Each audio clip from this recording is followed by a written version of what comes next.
Florida State and Miami, arguably the toughest, one of the toughest road trips in the ACC. So to come out of there with 2 wins, we feel pretty fortunate. And we didn't play our absolute best the whole time, but I thought we played really well, did some great things, and what was really impressive is we just stayed really consistent with our approach on the match and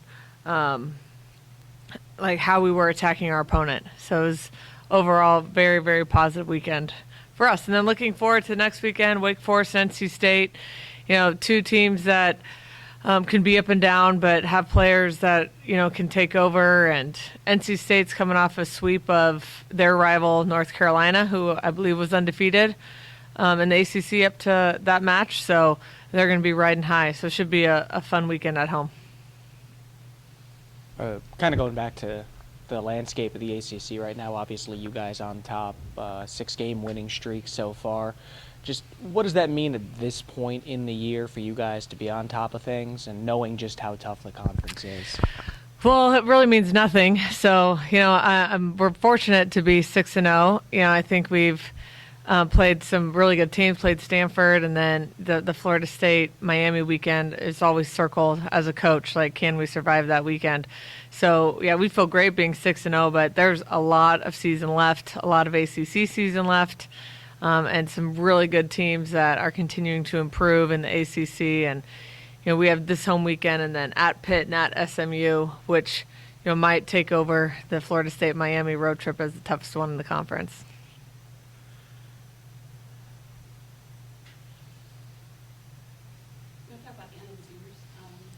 Yeah, Anna was amazing. I don't know what her final stats were, but the best weekend of her year for sure. And to do that on the road is very encouraging. And she was pretty excited getting off the plane tonight. Just felt like she's playing like she expects to play, and hopefully she'll propel that road weekend into this coming home weekend.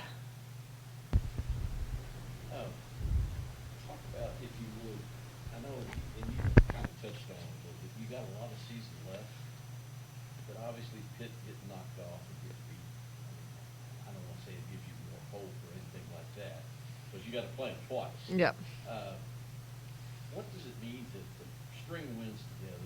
It goes on the seedings because you don't have a conference tournament. No conference tournament. Try to talk about that, put that into perspective.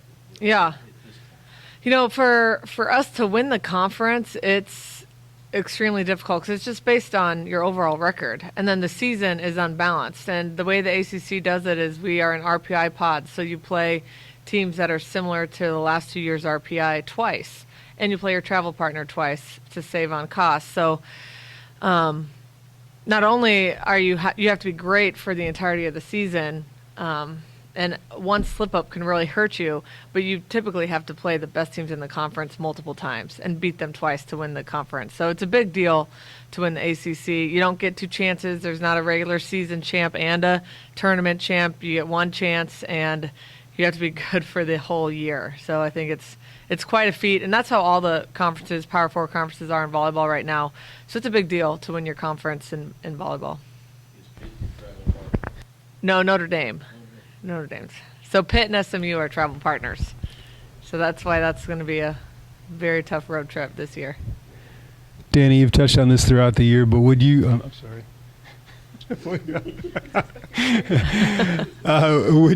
Would you discuss just how much this conference has improved just even since you've been here?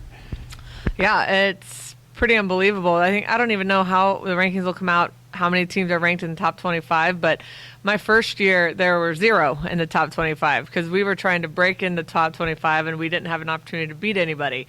So it was hard to get into the rankings when you don't have a chance to play somebody who's ranked. So now I think we have 6 or 7. I'm not even sure because it feels like there's so many. So just the fact that it's not just 1 or 2 at the top that are ranked, but it's across the whole conference. And then there's new teams getting ranked and cracking that top 25 is a pretty big deal. Virginia had 2 great wins the weekend before, and they were receiving votes probably for the first time in 10 years. And so it's been pretty amazing to see the change in the conference. It's helped us. It's helped all the teams in the ACC, and we always felt like that was something that was holding us back from a recruiting standpoint, is the level of the ACC. And now nobody can say that we're not up to par with every other conference. Do you think you really have to be undefeated in the conference to win the conference? We did it one time. Pitt did it one time. Maryland did it twice. Well, not this year. So. Just following up on that, is it better coaches? Is it more of an emphasis that the schools have placed on it? What do you think has been the difference? Well, I think it's better coaching. There was a big turnover, a few years ago. Again, maybe not more talented coaches, but hungrier coaches, and I think it's a lot just to do with parity of volleyball around the country. The participation in our sport continues to be the fastest growing women's sport in high school, and so you're getting these athletes that might have been playing basketball or doing a different sport playing volleyball, so there's more athletes for all these schools to choose from. So I think that has helped too. Just the amount of great players is continuing to rise year by year. You were talking about the conference and no tournament, and then a couple weeks ago we were talking about RPI. How important, how do you balance it as a coach with knowing, if you don't win the conference, you've got to have that RPI and you want to host, you want to be that. Yeah. How do you kind of balance that, and do you almost guard against trying to slip up? They talk about in basketball all the time, bad losses and that kind of thing. Do you kind of have to guard against that a little bit more? For sure. It's tough. We suffered that last year. We had a bad loss in the middle season, and we were the 5 seed instead of the 4 seed. So we know how fragile that is. And it makes every match have a lot of pressure, and like whether you win the conference or not, you still have a chance to host, but you cannot take a bad loss, especially late in the year. And the committee has put an emphasis on teams that are playing great late. And that's one thing I'm liking about this team, is that we're continuing to improve, and it seems like our best volleyball is ahead of us. Like, we have not peaked yet. And last year, maybe we peaked a little too soon. So this year, it's cool to have a different trajectory. But RPI, incredibly important, the number one indicator that they use to seed the teams in the tournament. You made this a point a couple of weeks ago about this being a good area, a great area for volleyball. I know with Ron at Assumption and the Kiva programs and all that. Just talk about that a little bit and how that, obviously it helps you because you've got a lot of, several girls, Anna, and from Louisville in the surrounding area. Yeah, I think, honestly, when you're looking at best jobs, volleyball jobs, or probably any sport in the country, you want to look at the local talent base, especially within a 300-mile radius. So we're really lucky at Louisville that we have so much great talent, and that means you've got great coaches in the area. You've got kids that are playing volleyball at a young age, and so you might not have 10 players from Louisville on our roster, but just the city is excited about volleyball. That helps our program.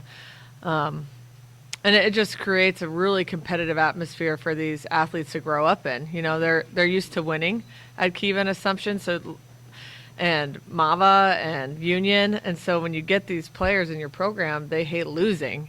So that's a big perk, is that they haven't lost many games throughout their careers, and they bring that into the college level. Providence across the river, Yeah, we had a Providence athlete last year, CC Rush. She graduated. So, yep.